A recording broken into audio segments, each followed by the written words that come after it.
Welcome to Aravind IAS. இன்றைக்கி வந்து பார்த்திங்கனாக்கா AFCAT எக்ஸாமுக்கான நோட்டிஃபிகேஷன் பார்க்க போகிறோம். ஆனால் அதை விட நோட்டிஃபிகேஷனோட முக்கியமான ஒரு விஷயம் வந்து இன்றைக்கி பார்க்க போகிறோம். ஓகேங்களா, ப்ளீஸ் இந்த வீடியோ வந்து ஸ்கிப் பண்ணாமல் பாருங்கள்.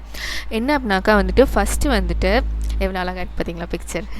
ஃபர்ஸ்ட் வந்துட்டு AFCATனா என்ன, இந்தியன் ஏர்ஃபோர்ஸ்குள்ளே எப்படிலாம் வந்து அது இருக்குது, சில பேசிக் டேர்ம்ஸ் என்ன, ஓகேங்களா, நமக்கு எப்படியான ஜாப் இருக்கும், அதெல்லாம் வந்து நம்ம ஃபஸ்ட்டு பார்க்க போகிறோம். ஃபஸ்ட்டு நமக்கு இது புரிஞ்சாதான் அந்த நோட்டிஃபிகேஷனே பார்க்க முடியும். நீங்கள் நோட்டிஃபிகேஷன் மட்டும் எடுத்து பண்ணால் 58 பக்கம் அவ்வளோ கச்சன்னு என்னடா சொல்ல வரீங்க அப்படின்னா இப்போ இருக்குது. ஸோ என்ன பண்ணுறீங்கன்னா இந்த பேசிக்ஸ்லாம் ஃபஸ்ட்டு நம்ம அண்டர்ஸ்டாண்ட் பண்ணிக்கணும். ஓகேங்களா, பண்ணிட்டீங்கன்னாக்கா நெக்ஸ்ட் இயரில் வந்து பார்த்தீங்கன்னாக்கா நீங்களே அழகாக வந்துட்டு அப்ளை பண்ணிடுவீங்க. ஓகேங்களா, ஸோ அந்த பேசிக்கையாவது அட்லீஸ்ட் ஸ்கிப் பண்ணாமல் பாருங்கள்.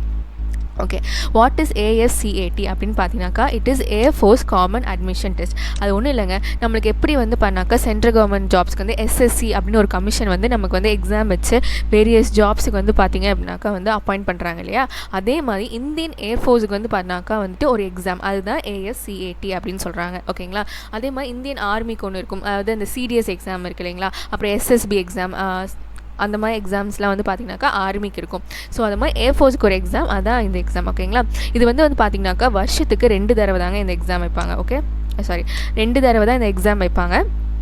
எதுக்கெலாம் வைக்கிறாங்க அப்படின்னு பார்த்தீங்கன்னாக்கா short service commission in flying branch and permanent commission and short service commission in ground duty of technical and non technical. Okay, நம்மளுக்கு வந்து இது புரிஞ்சிருக்காது, நான் சொல்கிறேன்.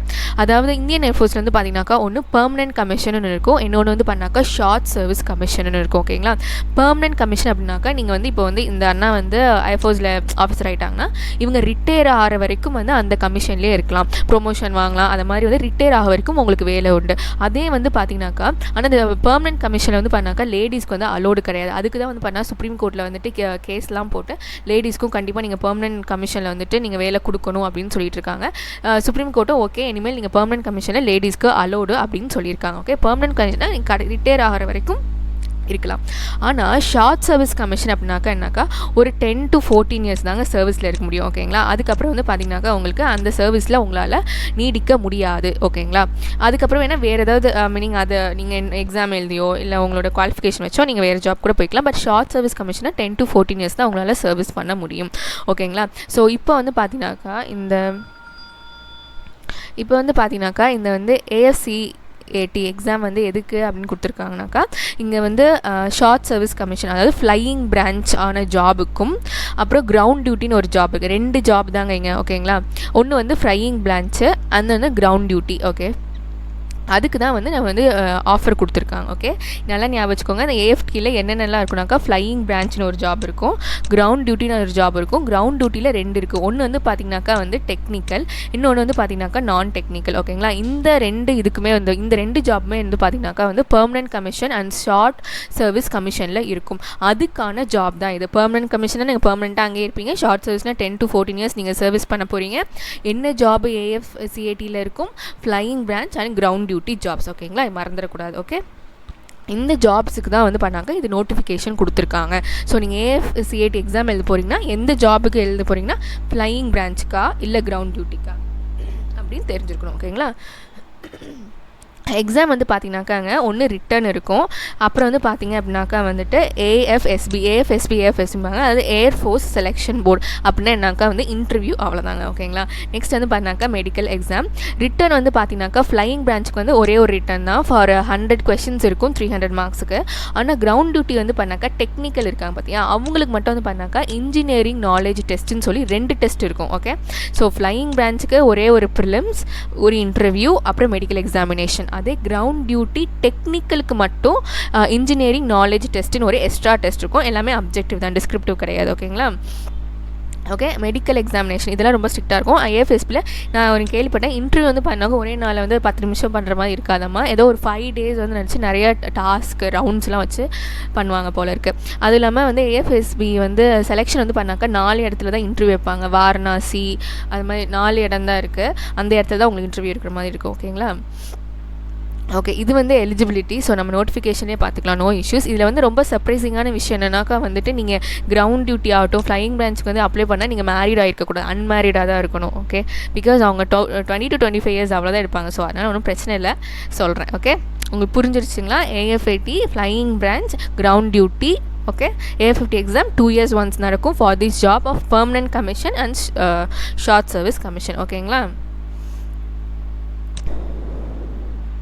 ஓகே, இப்போ தான் வந்து நோட்டிஃபிகேஷனுக்குள்ளே போகிறோம். இந்த நோட்டிஃபிகேஷன் பார்த்து நம்ம பயந்துருக்கணும், நிறைய ஏகப்பட்ட டேர்ம்ஸ்லாம் கொடுத்துருப்பாங்க. ஸோ நமக்கு வந்து இம்பார்ட்டன்ட் டக்குன்னு போயிட்டு வந்துடலாம். ஓகேங்களா? பாருங்கள், இது மென் அண்ட் விமன் 2 பேர்த்துக்கும் தான் for the technical and non technical branches. Examination வந்து பார்த்தினாக்கா ஃபெப்ரவரியில் நடக்க போகுது, அதாவது ப்ரிலிம்ஸ். ஓகேங்களா? ஸோ வந்து வேகன்சிஸ் வந்து பார்த்தினாக்கா 317 ஆன் த ஹோல், அதாவது ஆல் ஓவர் இந்தியா, அவ்வளோதான். ஓகே, இங்கே பாருங்கள், ground duty technical, ground duty நான் டெக்னிக்கல், இது ஒரு கேட்டகரி. ஓகே, இதுக்கு வந்து அப்புறம் ஃப்ரையிங் பிரான்ச். ஓகே, ஆக மொத்தம் 3 ஜாப் தான். இது வந்து பண்ணாக்கா மென் அண்ட் விமன் 2 பேரும் ஷார்ட் சர்வீஸ் கமிஷனுக்கு தான் இது பண்ணியிருக்காங்க. வேகன்சி 77, வெறும் ஷார்ட் சர்வீஸ் கமிஷன் தான். அப்போ 10 to 14 வருஷம் தான் நம்ம சர்வீஸ் பண்ண முடியும். கிரவுண்ட் டியூட்டி டெக்னிக்கல், இதில் வந்து பெர்மனன்ட் கமிஷனும் இருக்குது, ஷார்ட் சர்வீஸ். இங்கே வந்து பண்ணாங்க ஷார்ட் சர்வீஸில் வந்து மென் அண்ட் உமன் போட்டுப்பாங்கன்னா, பெர்மனெண்ட்டில் வந்து பண்ணாக்கா விமன் போடலை. மேபி இனிமேல் வரலாம்னு நினைக்கிறேன். பிகாஸ் பெர்மனன்ட் கமிஷனில் விமனுக்கு என்ன அப்டேட் பண்ணல.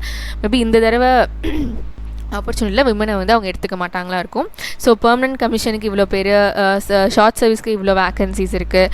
அதுக்கப்புறம் வந்து பண்ணாக்கா வந்து நான் டெக்னிக்கல் அப்படின்னா இல்லைங்க, அட்மினிஸ்ட்ரேஷனு, இந்த அக்கௌண்ட்ஸ் டிபார்ட்மெண்ட், அதாவது அங்கே ஃபஸ்ட்டு ஃப்ளையிங் பிரான்ச்னால் வந்து நீங்கள் வந்து ஒரு ஃபைட்டர் பைலட். ஓகேங்களா? அந்த ஏதோ அந்த கார்த்தி நடிச்சிருப்பாரு, காற்று வெளியிடை போல, அந்த மாதிரி பறந்துட்டு வரலாம். ஆனால் கிரவுண்ட் டியூட்டினா மோஸ்ட்லி வந்து அந்த ஏர்ஃபோர்ஸை வந்துட்டு பேஸ் ஒரு ரூல் பண்ணுறதே கிரவுண்ட் டியூட்டி தான். ஒரு அட்மினிஸ்ட்ரேஷன், ஒரு டெக்னிக்கல் ஃபால்ஸ் எல்லாமே வந்து ரூல் பண்ணுறது கிரவுண்ட் டியூட்டி தான். ஓகேங்களா?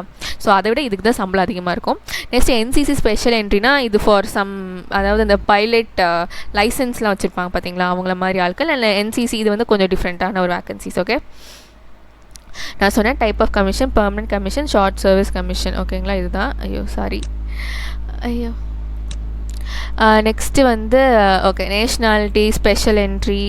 ஓகே, ஏஜ் சொல்லியிருக்காங்க. ஏஜ் வந்து நல்லா ஞாபகம் வச்சுக்கோங்க, 20 to 24 இயர்ஸ் தான் இருக்கணும், அவ்வளோதாங்க. அதனால் கல்யாணம் ஆகாத பசங்களை பொண்ணுங்களை கேட்குறாங்க. ஓகேங்களா? ஸோ இந்த ஏஜுக்குள்ளே நீங்கள் இருக்கணும். கிரவுண்ட் டியூட்டி டெக்னிக்கல் அண்ட் நான் டெக்னிக்கலுக்கு 20 to 26 இயர்ஸ் இருக்கலாம். மேரிட்டல் ஸ்டேட்டஸ் இருக்கக்கூடாது. எஜுகேஷன் குவாலிஃபிகேஷன் நல்லா ஞாபகம் வச்சுக்கோங்க. ஃப்ளையிங் பிரான்ச்னாக்கா வந்துட்டு நீங்கள் 12th படிச்சிருக்கலாம், ஆனால் நீங்கள் கண்டிப்பாக 50% மார்க் வாங்கியிருக்கணும் மேக்ஸில், ஃபிசிக்ஸில், இல்லைன்னா அக்செப்ட் பண்ண மாட்டாங்க. நெக்ஸ்ட் வந்து பார்த்தீங்கன்னாக்கா ஏதாவது ஒரு 3 வருஷம் டிகிரி பண்ணியிருந்துருக்கலாம், ஆனால் அதில் கண்டிப்பாக நீங்கள் 60% மார்க்ஸ் வாங்கியிருக்கணுங்க. ஏர்ஃபோர்ஸில் வந்துட்டு மார்க்கு, அந்த ஃபிசிக்கல், அந்த என்னது ரெக்வயர்மெண்ட்ஸ் அதெல்லாம் வந்து ரொம்ப அக்யூரேட்டாக பார்ப்பாங்களாம். ஸோ அதெல்லாம் பார்த்துக்கோங்க.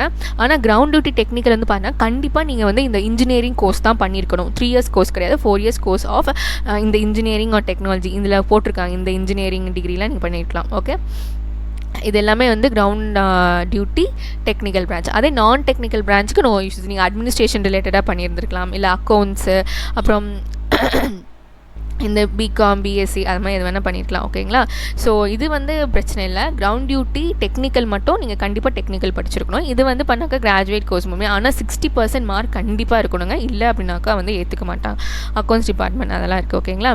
ஸோ ஃபிசிக்கல் ஸ்டாண்டர்ட்ஸ் அது நம்ம அப்புறம் பார்க்கலாம். அப்ளை பண்ணுறதுக்கு இது வந்து என்ன ஒரு ஷாக்கிங் நியூஸ்ன்னு பார்த்தீங்கன்னாக்கா, இந்த அப்ளிகேஷன் ஃபார்மில் வந்து என்னென்ன டீட்டெயில்ஸ்லாம் கொடுத்துருப்பேன்னு வந்து ஒரு அதுக்குன்னே இத்தனை கொடுத்துருக்காங்க பாருங்கள். இது வந்து இதுதான் அந்த லிங்க் வந்து நான் கீழே சென்ட் பண்ணுறேன். எப்படி பண்ணணும் அப்படின்னு சொல்லி ஒரு இது கொடுத்துருக்காங்க. அண்ட் என்ட்ரி ஃபீஸ் வந்து பார்த்திங்கனாக்கா வந்துட்டு application fees 250 for every one. Okay, நான் ரீஃபண்டபிள். ஸோ நீங்கள் கொடுக்குறதுக்கு முன்னாடி இது எல்லாமே உங்ககிட்ட இருக்கான்னு பார்த்துக்கோங்க. சைன்அப் ஃபார்மு, பர்சனல் இன்ஃபர்மேஷன், இவ்வளோ இன்ஃபர்மேஷன்ஸ்லாம் கொடுத்து, education information, if you have any, அதாவது எஸ்எஸ்பி எழுதிருக்கீங்களா, கேட் எக்ஸாம் எழுதிருக்கீங்களா, எல்லா எக்ஸாமுக்கு ஒரு மார்க்ஸ், அது மாதிரி சிஎஃப்ஏடி முன்னாடி எழுதிருக்கீங்களா, பின்னாடி எழுதிருக்கீங்களா, அட்ரஸ்ஸு, இவ்வளோ இது இருக்குது. ஓகே, இதெல்லாம் ஒன்றும் பிரச்சனை இல்லை. நெக்ஸ்ட்டு வந்து அதுக்கப்புறமேட்டு வந்து எப்படி எக்ஸாம்ஸ் இருக்கும் நான் சொன்ன மாதிரி தான் வந்து ப்ரிலிம்ஸ், மீனிங் அப்ஜெக்டிவ் டைப்ஸு, அதில் வந்து இந்த இதுக்கு போட்டிருக்காங்க. அதுக்கப்புறம் கிரவுண்ட் டியூட்டி டெக்னிக்கலுக்கு மட்டும் இன்ஜினியரிங் நாலேஜ் டெஸ்ட் இருக்கும். ஒவ்வொரு நாள் ஒவ்வொன்று இருக்குங்க. ஓகேங்களா? சிலபஸ் வந்து பார்த்துக்கோங்க. General awareness, verbal ability, normal இதான். Okay, 2 hours, 100 question, each question carries 3 marks, so 300 marks. இது வந்து இன்ஜினியரிங் நாலேஜ் டெஸ்ட் வந்து only for ground duty technical people. அவங்களுக்கு மெக்கானிக்கல், கம்ப்யூட்டர் அது மாதிரி இருக்கும். சிலபஸ் எக்ஸ்க்ளூசிவாக பின்னாடி போட்டிருக்காங்க. நெகட்டிவ் மார்க்ஸ் கண்டிப்பாக இருக்குது.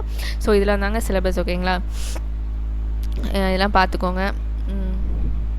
இது வேணும்னா ஏதோ கோர்ஸ் வேணால் ப்ராக்டிஸ் டெஸ்ட் இருக்கான், அது கூட நீங்கள் என்ரோல் பண்ணிக்கலாம். அந்த ஸ்பெஷல் இன்ட்ராக்ஷன். ஓகே, இதெல்லாம் எப்போவுமே எப்படியெல்லாம் இருக்கணும் அப்படின்னு சொல்லிட்டு, இது சென்டர்ஸ் எங்கெல்லாம் இருக்கும் அப்படின்னு சொல்லி போட்டிருக்காங்க. திருநெல்வேலியெலாம் கூட இருக்கா? ஓகே, பரவாயில்ல. சென்டர் ஏஎஸ் அந்த போர்டு சொன்னேன் இல்லைங்களா 4 இடத்துல தான் இருக்குது அப்படின்னு சொல்லி என்னென்ன இடத்துலலாம் அதாவது இன்டர்வியூ நீங்கள் வந்துட்டு ப்ரிலிம் செலக்ட் ஆகிட்டீங்க அப்படின்னாக்கா ஃப்ளையிங் பிரான்ச்சில் ஃபிலிம் செலக்ட் ஆகி இல்லை கிரவுண்ட் டியூட்டி டெக்னிக்கலில் ப்ரிலிம் செலக்ட் ஆகி இன்ஜினியரிங் நாலேஜ் டெஸ்ட்டையும் செலக்ட் பண்ணிட்டீங்கன்னா மீனிங் செலக்ட் ஆகிட்டிங்கன்னா நீங்கள் வந்து 4 இடத்துல இன்டர்வியூ நடத்துவாங்க. டேராடூன், மைசூரு, காந்தி நகர், வாரணாசி, கவுஹாத்தி. 5 இடத்துலையா சாரி. ஸோ ஆனால் கண்டிப்பாக நீங்கள் வந்து ரிட்டன் வந்து பாஸ் பண்ணியிருந்துருக்கணும். ஃபிசிக்கல் ஃபிட்னஸும் பார்ப்பாங்க. ரொம்ப இல்லை, நீங்கள் எவ்வளோ இது வச்சுருக்கீங்க. டேட்டூஸில் அறவே கூடாது. டேட்டூஸில் இருந்தால் இது பண்ணிடுங்க. டேட்டூஸில் இருந்தால் ஒத்துக்க மாட்டாங்க. அதுக்கப்புறம் ஃபிசிக்கல் ஸ்ட்ரக்சர் வந்து கண்டிப்பாக பார்ப்பாங்க. இந்த ஹைட்டு, வெயிட்டு அதெல்லாம் வந்து ரொம்ப ஸ்ட்ரிக்டாக வந்து பார்ப்பாங்க. ஸோ அதெல்லாம் நீங்கள் ஹைட்டுக்கு எதுவும் பண்ண முடியாது, பட் வெயிட்லாம் கொஞ்சம் மெயின்டைன் பண்ணிக்கலாம். ஃபிசிக்கல் கண்டிஷனிங் அதெல்லாம் பார்த்துக்கோங்க. அவ்வளோதான். ஓகேங்களா. ஏர்ஃபோர்ஸ் இது ஜென்ரல் இது தான். அதுக்கப்புறம் ஏதாவது இன்ஜுரிஸ் அது மாதிரி ஐசைட் எல்லாம் இருக்கான்னு சொல்லி இதில் பார்த்துக்கோங்க. ஸோ அந்த அப்ளிகேஷன் லிங்க் நான் சென்ட் பண்ணுறேன், இது பண்ணிக்கோங்க. அந்த 30th டிசம்பர் தான் லாஸ்ட் டேட். அதை சொல்ல மறந்துட்டேன், சாரி. 30th தான் last date. 30th December is the last date. So அதுக்குள்ளே வந்து அப்ளை பண்ணால் அப்ளை பண்ணிக்கோங்க. ஓகேங்களா. ஸோ உங்கள் ஏர்ஃபோர்ஸ் பற்றி நிறையா தெரிஞ்சிருக்கும்னு நினைக்கிறேன். ஏதாவது டவுட்னா வந்து கமெண்ட் செக்ஷனில் கமெண்ட் பண்ணுங்கள். அண்ட் தேங்க்ஸ் ஃபார் வாட்சிங் திஸ் வீடியோ பீப்புள். பாய்.